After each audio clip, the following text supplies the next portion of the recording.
ഞങ്ങൾ ഇതിനെക്കുറിച്ച് ഒരേ അഭിപ്രായമാണ്. ഈ ജമാഅത്തെ ഇസ്ലാമി എന്ന സംഘടനയുടെ പിന്തുണ ഞങ്ങൾക്ക് ആവശ്യമില്ല. അപ്പോൾ അതുകൊണ്ട് തന്നെ ജമാഅത്തെ ഇസ്ലാമി എന്ന സംഘടനയുടെ പിന്തുണ ഞങ്ങൾക്ക് ആവശ്യമില്ല. പിന്തുണ തരാതിരിക്കുന്നത് വലിയ ഗുണം ചെയ്യും. കാരണം എന്താ വെച്ച് കഴിഞ്ഞാൽ ഇവിടെ സുന്നി സംഘടനകളുണ്ട്. ജമാഅത്തെ ഇസ്ലാമിയുമായി യാതൊരു യോജിപ്പും ഇല്ലാത്തവരാണ് അവർ. ജമാഅത്തെ ഇസ്ലാമി ഏത് ക്യാമ്പിൽ നിൽക്കുന്നോ അതിന്റെ എതിർ ക്യാമ്പിലേ അവർ നിൽക്കുള്ളൂ. യാതൊരു കോംപ്രമൈസും ഇല്ലാതെ ജമാഅത്തെ ഇസ്ലാമിനെ എതിർക്കുന്ന സംഘടനകളാണ് സുന്നി സംഘടനകൾ.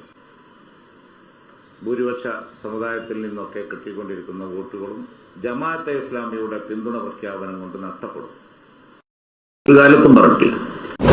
ജമാഅത്ത് ഇസ്ലാമിയുമായി ഉള്ള ലീഗിന്റെ ബന്ധം എന്നുള്ളത് ഇപ്പൊ തുടങ്ങിയതല്ല. അതായത് ഞങ്ങൾ ശിഹാബ് കാലം തൊട്ട് തന്നെ മുസ്ലിം കോഴിക്കോട് കേന്ദ്രീകരിച്ചുകൊണ്ട് സൗഹൃദ വേദി, നിങ്ങളൊക്കെ കാണുന്നുണ്ടാവും, സൗഹൃദ വേദി രൂപീകരിച്ചിട്ടുണ്ടായിരുന്നു.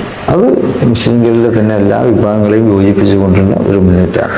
അത് മുസ്ലിംകളുടെ പൊതുവായ വിദ്യാഭ്യാസപരമായിട്ടുള്ള കാര്യങ്ങൾ, മറ്റ് സാമൂഹികമായിട്ടുള്ള വിഷയങ്ങൾ എന്നപോലുള്ള കാര്യങ്ങളൊക്കെ ഉണ്ടല്ലോ, അതിലൊക്കെ ഒരു യോജിച്ച ഇതാവശ്യമാണ്.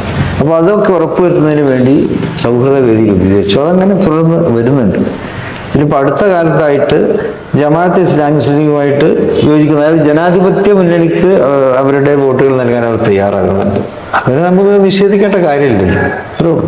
മുസ്ലിം ലീഗും ജമാഅത്തെ ഇസ്ലാമിയും KT ജലീലിൻ്റെ FB പോസ്റ്റ് വായിക്കാം.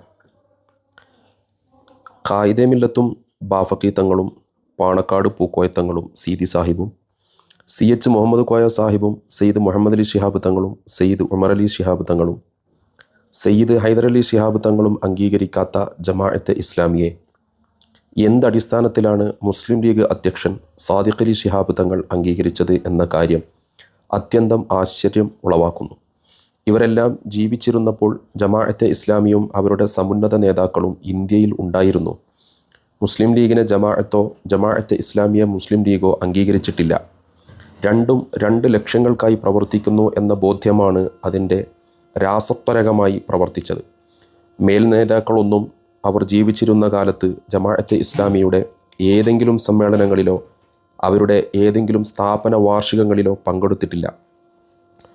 പാണക്കാട് ശിഹാബ് തങ്ങൾ ലീഗ് അധ്യക്ഷനായ സമയത്താണ് മാധ്യമം പത്രം തുടങ്ങിയത്.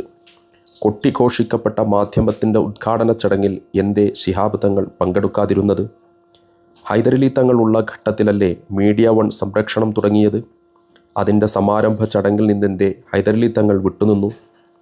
ലീഗിൻ്റെയും ജമാഅത്തെ ഇസ്ലാമിയുടെയും വഴികൾ രണ്ടാണെന്ന ബോധ്യം ലീഗിൻ്റെ എല്ലാ മുൻകാല നേതാക്കൾക്കും ഉണ്ടായിരുന്നു. ജമാഅത്തെ ഇസ്ലാമിയുടെ ആത്യന്തികമായ ഉദ്ദേശ്യം മതരാഷ്ട്ര സ്ഥാപനമാണ്. ഇന്ത്യൻ യൂണിയൻ മുസ്ലിം ലീഗിൻ്റെ ലക്ഷ്യം ഇന്ത്യയിലെ മുസ്ലിംകൾ ഉൾപ്പെടെയുള്ള ന്യൂനപക്ഷ പിന്നോക്ക വിഭാഗങ്ങളുടെ അഭിമാനകരമായ അസ്തിത്വം ഉറപ്പുവരുത്തലാണ്. ജമാഅത്തെ ഇസ്ലാമിയെ നയിക്കുന്നത് മൗലാന മൗദൂദിയുടെ ആദർശങ്ങളാണ്. മുസ്ലിം ലീഗിനെ മുന്നോട്ട് നടത്തുന്നത് ജനാധിപത്യ മതേതര മൂല്യങ്ങളിലൂന്നിയ ഇന്ത്യൻ ഭരണഘടനയാണ്. ജമാഅത്തെ ഇസ്ലാമിയുടെ അകം ഖുർആൻ പോലും പറയാത്ത മതപരിത്യാഗിയെ അഥവാ മുർത്തദിനെ വധിക്കണം, മതാധിഷ്ഠിത രാജ്യത്ത് ന്യൂനപക്ഷങ്ങൾ 2ാം കിട പൗരന്മാരായി ജീവിക്കണം, ജനങ്ങൾക്കിടയിൽ ഭരണകാര്യങ്ങളിൽ ഉൾപ്പെടെ ഒരു അഭിപ്രായ വ്യത്യാസമുണ്ടായാൽ ദൈവത്തിൻ്റെ നിയമങ്ങളിലേക്ക് മടങ്ങണം തുടങ്ങിയ തീവ്ര ചിന്തകളാൽ നിറഞ്ഞതാണ്. മുസ്ലിം ലീഗിൻ്റെ ഉള്ള് വ്യത്യസ്ത മതവിഭാഗങ്ങൾ തുല്യരായും സൗഹാർദ്ദത്തോടെയും ഇന്ത്യൻ ഭരണഘടനയ്ക്ക് അനുസൃതമായും ജീവിക്കണം എന്ന വികാരത്താൽ നിർഭരമാണ്. ജമാഅത്തെ ഇസ്ലാമി മുജാഹിദ് സുന്നി സംഘടനകളുടെ ആശയങ്ങളെയും പ്രവർത്തനങ്ങളെയും ശക്തമായി എതിർക്കുന്നു. മുസ്ലിം ലീഗ് തീവ്ര സങ്കല്പങ്ങൾ വെച്ചു പുലർത്താത്ത എല്ലാ മുസ്ലിം സംഘടനകളെയും ഉൾക്കൊള്ളുന്നു. വിഭിന്നതകൾ ഏറെ ഇനിയും ചൂണ്ടിക്കാണിക്കാനുണ്ട്. അത് വിശദമായി പിന്നീട് ചർച്ച ചെയ്യാം. മേൽ വിവരിച്ച അഭിപ്രായ വ്യത്യാസങ്ങൾ ഉണ്ടായിരിക്കെ എങ്ങനെയാണ് മുസ്ലിം ലീഗിന് ജമാഅത്തെ ഇസ്ലാമിയെ അംഗീകരിക്കാനാവുക? ലീഗിൻ്റെ ഇപ്പോഴത്തെ പ്രസിഡന്റ് ബഹുമാന്യനായ സാദിഖ് അലി തങ്ങൾ മാതൃഭൂമി ചാനലിന് കൊടുത്ത അഭിമുഖത്തിൽ പറഞ്ഞത് വീണ്ടു വിചാരമില്ലാതെയാണോ? ജമാഅത്തെ ഇസ്ലാമി ഇന്ന് കേവലം ഒരു മതസംഘടനയല്ല. കാലങ്ങളായി അവർ മനസ്സിൽ താലോലിക്കുന്ന മതരാഷ്ട്രം സ്ഥാപിക്കാൻ ഒരു രാഷ്ട്രീയ പാർട്ടി കൂടി ഉണ്ടാക്കിയിരിക്കുകയാണ്. ഇന്ത്യയിൽ സ്വന്തം വീക്ഷണങ്ങൾ പ്രയോഗത്തിൽ കൊണ്ടുവരാൻ ഒരു രാഷ്ട്രീയ പ്രസ്ഥാനത്തിന് രൂപം നൽകിയ ഏക മതസംഘടനയാണ് ജമാഅത്തെ ഇസ്ലാമി. സാദിഖ് അലി തങ്ങൾക്ക് സംശയമുണ്ടെങ്കിൽ ലീഗ് രാഷ്ട്രീയത്തിൻ്റെ മൺമറഞ്ഞ MI തങ്ങളുടെ പുസ്തകങ്ങളും ലേഖനങ്ങളും വായിക്കുക. ചന്ദ്രിക മുൻ എഡിറ്ററും നിലവിലെ ലീഗ് സംസ്ഥാന ഭാരവാഹിയുമായ CP സൈദലവിയുടെ പുസ്തകത്തിലൂടെ കണ്ണോടിക്കുക. മാപ്പിളനാട് എന്ന പ്രസിദ്ധീകരണത്തിൻ്റെ പഴയ താളുകൾ മറിച്ചു നോക്കുക. ജമാഅത്തെ ഇസ്ലാമിയും മൗദൂദിയുമാണ് ഇന്ത്യൻ മുസ്ലിങ്ങളിൽ തീവ്രവാദത്തിൻ്റെ വിത്തുപാകിയത് എന്ന് പ്രസംഗിച്ചതും മാതൃഭൂമി ആഴ്ചപ്പതിപ്പിൽ എഴുതിയതും സാദിഖ് അലി തങ്ങൾ പ്രസിഡൻ്റായ കമ്മിറ്റിയിലെ സെക്രട്ടറിമാരിൽ ഒരാളായ KM ഷാജിയാണ്. മുസ്ലിം ബ്രദർഹുഡിൻ്റെ ഇന്ത്യൻ രൂപമാണ് ജമാഅത്തെന്നും അദ്ദേഹം ആരോപിച്ചിരുന്നു.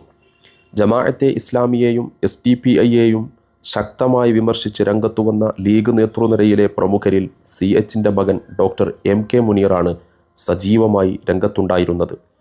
ജമാഅത്തെ ഇസ്ലാമിയുടെ മതരാഷ്ട്രവാദത്തെ തെളിവുകൾ ഉദ്ധരിച്ച് എതിർത്തിട്ടുള്ള CT അബ്ദുറഹീം സാഹിബിൻ്റെ നിലപാടുകൾ അടങ്ങുന്ന പുസ്തകങ്ങൾ പ്രസിദ്ധീകരിച്ചത് ഡോക്ടർ മുനീർ MDയായ ഒലീവ് പബ്ലിക്കേഷനാണ്. ബഹുമാന്യനായ ഹൈദരലി തങ്ങൾ മനോരമ ചാനലിലെ ജോണി ലൂക്കോസിനു നൽകിയ അഭിമുഖത്തിൽ ജമാഅത്തെ ഇസ്ലാമിയെ തീവ്രവാദ സംഘടനകളിലാണ് എണ്ണിയത്. ഇതിലൊക്കെ പുതിയ സാഹചര്യത്തിൽ മാറ്റം വന്നിട്ടുണ്ടെങ്കിൽ ആദരണീയനായ സാദിഖ് അലി തങ്ങൾ അത് വ്യക്തമാക്കിയാൽ നന്നാകും. നാളെ SDPIയെയും കൂടെ കൂട്ടാനുള്ള തന്ത്രത്തിൻ്റെ ഭാഗമാണോ ഒരു കാലത്ത് തള്ളിപ്പറഞ്ഞ ജമാഅത്തെ ഇസ്ലാമിക്ക് ലീഗ് സ്വന്തം തയ്യൽക്കടയിൽ തുന്നി തയ്യാറാക്കി ഇടിയിച്ചു കൊടുത്തിരിക്കുന്ന പുതിയ പച്ചക്കുപ്പായം?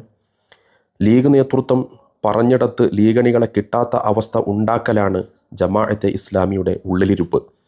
മാധ്യമം പത്രവും മീഡിയ 1 ചാനലും ഉപയോഗിച്ച് ജമാഅത്തെ ഇസ്ലാമിയുടെ തലച്ചോറുള്ള ലീഗ് പ്രവർത്തകരെയും നേതാക്കളെയും സൃഷ്ടിക്കലാണ് അവരുടെ ഗൂഢപദ്ധതി.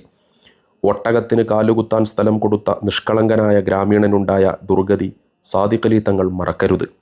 ജനകീയ അടിത്തറയുടെ കാര്യത്തിൽ ഊതിവീർപ്പിച്ച ബലൂൺ മാത്രമാണ് ജമാഅത്തെ ഇസ്ലാമി. UDFൽ ഒരു ബർത്ത് കിട്ടാൻ സ്വന്തം സ്ഥാപകനായ മൗലാന മൗദൂദിയെ തള്ളിപ്പറഞ്ഞ ജമാഅത്തെ ഇസ്ലാമിക്ക് മുസ്ലിം ലീഗിനെ പുറംകാലുകൊണ്ട് തട്ടിത്തെറിപ്പിക്കാൻ ഒരു നിമിഷം പോലും വേണ്ടിവരില്ല. കയ്യിലുള്ളതിനെ വിട്ട് പറക്കുന്നതിനെ പിടിക്കാൻ നോക്കുന്ന അതിമോഹിയുടെ ദുരന്തമാണ് ലീഗിനെ കാത്തിരിക്കുന്നത്. ഇവിടെ മുൻകാല മുസ്ലിം ലീഗിൻ്റെ നേതാക്കളുടെ നിലപാടുകൾ, കുഞ്ഞാലിക്കുട്ടി സാഹിബ് അടക്കമുള്ളവരുടെ മാധ്യമങ്ങളോടുള്ള ഇവിഷയകമായ പ്രസ്താവനകൾ, വർത്തമാനകാലത്ത് സാദിഖ് അലി ശിഹാബ് തങ്ങളുടെ ജമാഅത്തെ ഇസ്ലാമിയോടുള്ള സമീപനം, ഈ വിഷയങ്ങളെല്ലാം സവിസ്തരം ചർച്ചയാക്കിക്കൊണ്ടാണ് KT ജലീൽ അദ്ദേഹത്തിൻ്റെ FBയിൽ ഇത്തരം ഒരു കുറിപ്പ് കുറിച്ചിട്ടിരിക്കുന്നത്. ജമാഅത്തെ ഇസ്ലാമി എന്നു മുതലാണ് മുസ്ലിം ലീഗിന് ഏറ്റവും പ്രിയപ്പെട്ടതാകുന്നത്? ഒരു ആത്മവിചിന്തനം നടത്തേണ്ട സന്ദർഭം കൂടിയാണിത്.